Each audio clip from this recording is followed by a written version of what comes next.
केंद्रीय स्वास्थ्य मंत्री डॉक्टर मनसुख मांडविया ने किया बच्चों और गर्भवती महिलाओं के लिए मिशन इंद्रधनुष के चौथे चरण का शुभारंभ।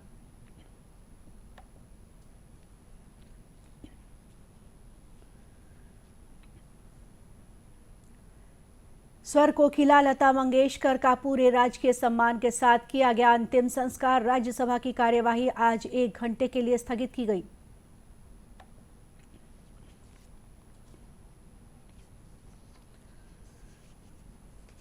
टीकाकरण अभियान के तहत अब तक देश में 169 करोड़ 63 लाख से अधिक कोविड टीके लगाए गए। प्रदेश में कोरोना के 900 से भी अधिक मरीज मिले।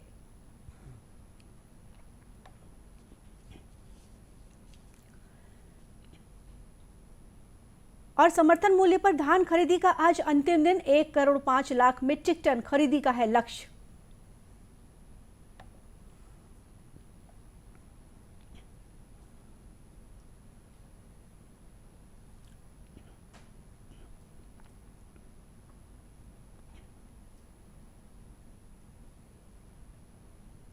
नमस्कार, आप देख रहे हैं दूरदर्शन समाचार।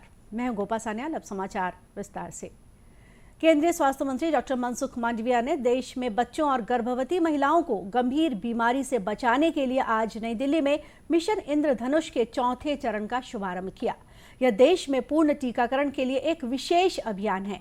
श्री मांडविया ने एक ट्वीट संदेश में कहा कि मिशन इंद्रधनुष से पूर्ण टीकाकरण को और अधिक गति मिलेगी। इधर मिशन इंद्रधनुष के तहत दुर्ग जिले में भी आज से छूटे हुए बच्चों और गर्भवती माताओं के लिए टीकाकरण अभियान की शुरुआत की गई है। इसके तहत 0 से 2 वर्ष के बच्चों तथा गर्भवती माताओं का टीकाकरण किया जा रहा है। अभियान की शुरुआत दुर्ग जिले के विधायक अरुण वोरा तथा महापौर धीरज बाकलीवाल ने बच्चों को विटामिन ए की खुराक पिलाकर की। टीकाकरण के लिए जिले में 776 गर्भवती माताओं तथा 1632 बच्चों को चिन्हांकित किया गया है। दुर्ग जिले के टीकाकरण अधिकारी डॉक्टर CBS बंजारे ने बताया कि टीकाकरण अभियान के तहत जिले भर में 651 केंद्र बनाए गए हैं।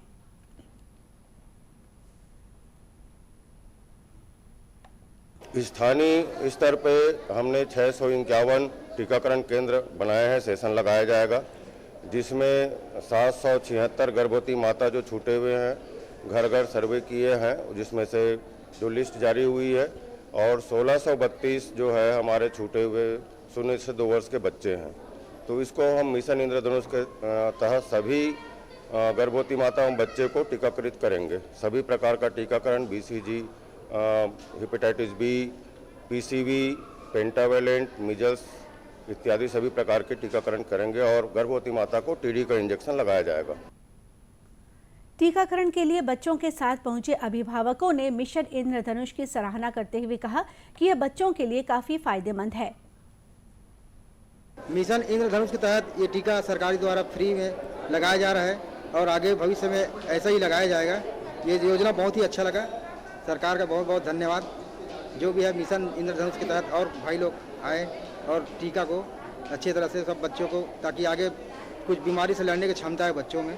मैं यहाँ मेरा बच्चे का टीका लगाने आया हूँ मिशन इंद्रधनुष के तहत। मैं एक्चुअली मेरा घर उड़ीसा का है, लेकिन मैं यहाँ जॉब करता हूँ, तो मिशन इंद्रधनुष के चलते मैं यहाँ पास का हेल्थ सेंटर में आके मैं अपना बच्चा का टीका दिया हूँ और यहाँ का सुविधा बहुत अच्छा है। गौरतलब है कि कोरोना की वजह से बड़ी संख्या में बच्चों व गर्भवती माताओं का टीकाकरण छूट गया था, जिसके लिए इंद्रधनुष अभियान के तहत विशेष शिविर के माध्यम से इनका टीकाकरण किया जा रहा है। स्वर कोकिला लता मंगेशकर को कल रविवार को अश्रुपूर्ण विदाई दी गई। उनका शिवाजी पार्क में पूरे राजकीय सम्मान के साथ अंतिम संस्कार किया गया। सामाजिक राजनीतिक गतिविधियों के केंद्र शिवाजी पार्क में महान गायिका लता मंगेशकर को अंतिम विदाई देने के लिए हजारों लोग जुटे। प्रधानमंत्री नरेंद्र मोदी, महाराष्ट्र के मुख्यमंत्री उद्धव ठाकरे, राष्ट्रवादी कांग्रेस पार्टी के अध्यक्ष शरद पवार, क्रिकेटर सचिन तेंदुलकर, संगीतकार हृदयनाथ मंगेशकर, गीतकार जावेद अख्तर और पद्मिनी कोल्हापुरे इस मौके पर उपस्थित रहे। तीनों सेनाओं के जवानों ने लता मंगेशकर को सलामी दी। राष्ट्रीय ध्वज में लिपटी महान गायिका को श्री मोदी ने पुष्प चक्र अर्पित किए। इधर आज राज्यसभा की कार्यवाही महान गायिका और सदन की पूर्व सदस्य लता मंगेशकर के निधन के कारण 1 घंटे के लिए स्थगित की गई। आज सुबह सदन में सदस्यों ने मौन रखकर उन्हें श्रद्धांजलि दी। सभापति एम वेंकैया नायडू ने कहा कि राष्ट्र ने एक महान गायिका को खो दिया है और उनके निधन को संगीत की दुनिया में एक अपूर्ण क्षति बताया है। श्री नायडू ने कहा कि अपने 7 दशकों के करियर में लता मंगेशकर ने हजारों गाने गाए हैं। Sorrow to passing away of Ms. Lata Mangeshkar, the legendary playback singer and a former member of this house, on the 6th of February 2022 at the age of 92 years. At a very young age, after being introduced to music by her father. Since then, there was no looking back on the chain of events that began back then culminated with her acquiring a status of legend in the world of music. Lata ji also served as a nominated member of this house from November 1999 to November 2005. गौरतलब है कि लता मंगेशकर का रविवार सुबह मुंबई के एक अस्पताल में 92 वर्ष की आयु में निधन हो गया। राष्ट्रव्यापी टीकाकरण अभियान के तहत अब तक देश में 169 करोड़ 63 लाख से अधिक कोविड रोधी टीके लगाए जा चुके हैं। स्वास्थ्य मंत्रालय ने कहा है कि पिछले 24 घंटों में 14,70,000 से ज्यादा टीके लगाए गए। इस अवधि में कोविड के 83,876 नए मामले सामने आए। इस समय देश में 11,08,938 लोगों का इलाज चल रहा है। स्वस्थ होने की दर 96.19% है। पिछले 24 घंटों में 1,99,054 लोग ठीक हुए। देश में अब तक 74 करोड़ से अधिक कोविड नमूनों की जांच की जा चुकी है। पिछले 24 घंटों में 11,56,000 से ज्यादा नमूनों की जांच की गई। इधर छत्तीसगढ़ में कोरोना के सक्रिय मरीजों की संख्या 16,608 पहुंच गई है। पिछले 24 घंटों में प्रदेश में 976 नए मरीजों की पहचान की गई है, जबकि 1,241 लोगों को इस अवधि में अस्पताल से छुट्टी भी दी गई।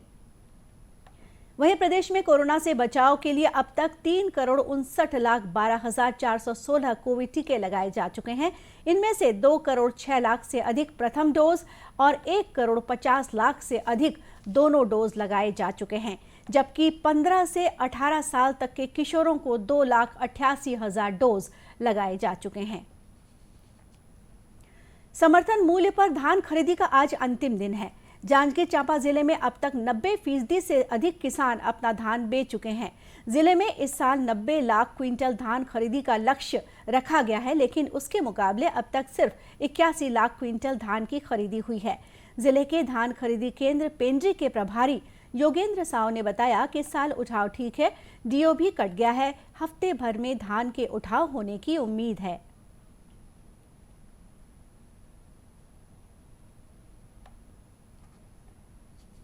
अभी तक हमारे यहाँ 1379 किसानों से 55,333 कुंटल की खरीदी हो चुकी है और आज 5 किसानों का टोकन है 289 कुंटल का। अब आखिरी दिन है, किसान लोग ला रहे हैं धान और पलटी चल रहा है, उसके बाद खरीदी भी हो जाएगा कंप्लीट। बताया गया है कि जिले में 239 धान खरीदी केंद्र बनाए गए हैं और 1,99,000 किसानों ने धान बेचने के लिए पंजीयन कराया था, लेकिन 7 दिन खरीदी की तिथि बढ़ाए जाने के बाद भी करीब 9,000 किसान अपना धान नहीं बेच पाए हैं। बहुत बढ़िया तरीका से होते और यहाँ लाए के बाद में धान के किसान धान लाथन, ओकर बाद तुरंत बोरा मिल जाते, पलटी करथन, धान तो ला के घर चले जाथन, तौल पट्टा कटा के। पूरा सुविधा मिलत है, कोई प्रकार के परेशानी नहीं है और पैसा भी समय में मिल जाते, खाता में चले जाते। प्रदेश भर में इस साल कुल 1,05 लाख टन धान खरीदी का लक्ष्य रखा गया है। अब तक इसके एवज में 97,71,000 मीट्रिक टन धान की खरीदी की जा चुकी है। कोरबा जिले के पुलिस अधीक्षक भोजराम पटेल ने महिलाओं की सुरक्षा के लिए महिला पुलिस कर्मियों की सखी टीम का गठन कर अनोखी पहल की है। पुलिस अधीक्षक के इस प्रयास के बाद अब हाट बाजारों के साथ ही सार्वजनिक स्थानों में महिलाओं की सुरक्षा और कानून व्यवस्था बनाए रखने के लिए महिला टीम लगातार गश्त करेगी। पुलिस अधीक्षक भोजराम पटेल ने बताया कि विजिबल पुलिसिंग के जरिए शहर में महिलाओं की सुरक्षा सुनिश्चित करने की दिशा में महिला पुलिस अधिकारी और कर्मचारियों की रोस्टर के मुताबिक ड्यूटी लगाई जाएगी।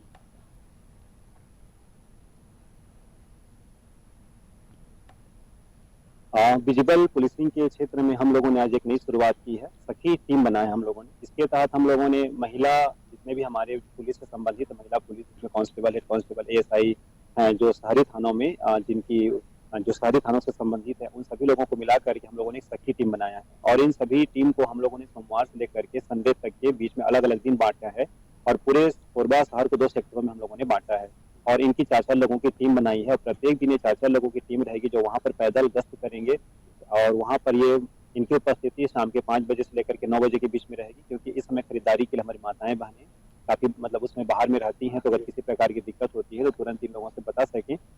ये हम लोगों ने पिछले दिनों में अपने इसी विजुअल पुलिसिंग को और पुख्ता बनाने के लिए कि शाम के समय हमारी पुलिस की उपस्थिति दिन भर तो रहती है, लेकिन शाम के समय में बाजार के समय में पुलिस की उपस्थिति रहे। हम लोगों ने एक और हमारे जिले में पहली शुरुआत की है कि जनरली जो एसपी ऑफिस या एडिशनल एसपी के ऑफिस के जो लोग होते हैं वो लोग ऑफिस का कार्य करते हैं, लेकिन सब लोगों से बात करने के बाद हम लोगों ने फैसला किया कि शाम के समय में प्रत्येक लोगों की 4-4 लोगों को हम लोगों ने फिक्स किया है जो फील्ड पर जा करके विजुअल पुलिसिंग के लिए वो लोग भी पैदल गश्त करेंगे। इस प्रकार से पुरुष अधिकारी और महिला अधिकारी की पर्याप्त मात्रा में उपस्थिति रहेगी। किसी प्रकार की समस्या होती तो अपनी बात को कह सकते हैं। गौरतलब है कि इससे पहले पुलिस चौकी में पदस्थ अधिकारी और कर्मचारी ही शहर में गश्त और पेट्रोलिंग किया करते थे। पेट्रोलिंग टीम में महिला कर्मचारी नहीं होने के कारण महिलाएं अपनी समस्या और शिकायतें नहीं बता पाती थीं, मगर अब वे महिला पुलिसकर्मियों से बिना संकोच अपनी बातें कह सकेंगी। अब कुछ खबरें जिलों से। स्वरोजगार के लिए अच्छा माहौल और उपयुक्त स्थान पाकर कोरिया जिले के आदिवासी बहुल चिरमी गांव की महिलाओं ने अपना खुद का व्यवसाय शुरू किया है। मनरेगा और डीएमएफ के अभिसरण से बने मल्टी यूटिलिटी सेंटर में वहां की गंगा माई स्व सहायता समूह की 12 महिलाएं खुद का उद्यम स्थापित कर फेंसिंग पोल बनाने का काम कर रही हैं। खेतों और मनरेगा कार्यों में मजदूरी करने वाली इन महिलाओं को अकुशल श्रम से स्वरोजगार की ओर कदम बढ़ाते देखकर गांव की बाकी महिलाएं भी प्रेरित हो रही हैं। इनके काम शुरू करने के बाद से गांव में 12 स्व सहायता समूह गठित हो चुके हैं। 12,15,000 रुपए की लागत से वर्कशेड के रूप में तैयार मल्टी यूटिलिटी सेंटर में महिलाएं फेंसिंग पोल बनाकर खड़गवां विकासखंड के कई गांवों में आपूर्ति कर रही हैं। इनके द्वारा निर्मित 300 से अधिक पोल्स की बिक्री अब तक की जा चुकी है।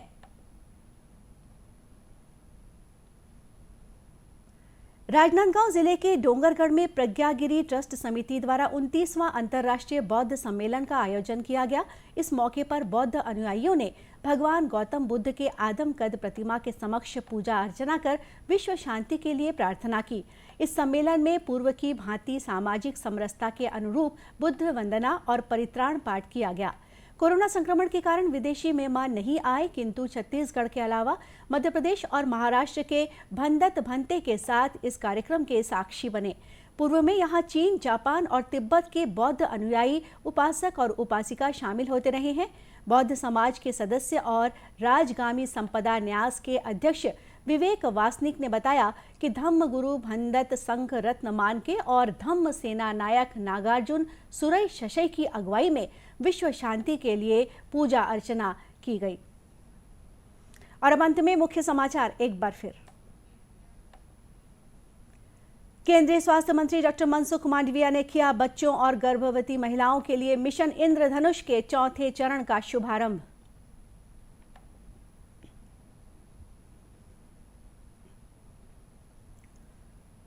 स्वर कोकिला लता मंगेशकर का पूरे राजकीय सम्मान के साथ किया गया अंतिम संस्कार। राज्यसभा की कार्यवाही आज 1 घंटे के लिए स्थगित की गई।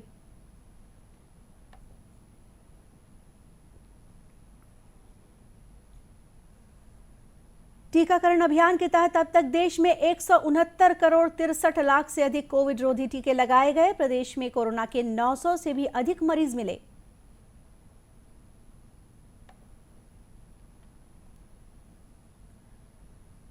और समर्थन मूल्य पर धान खरीदी का आज अंतिम दिन 1 करोड़ 5 लाख मीट्रिक टन खरीदी का है लक्ष्य। और इसी के साथ ये समाचार बुलेटिन यही समाप्त हुआ। नमस्कार।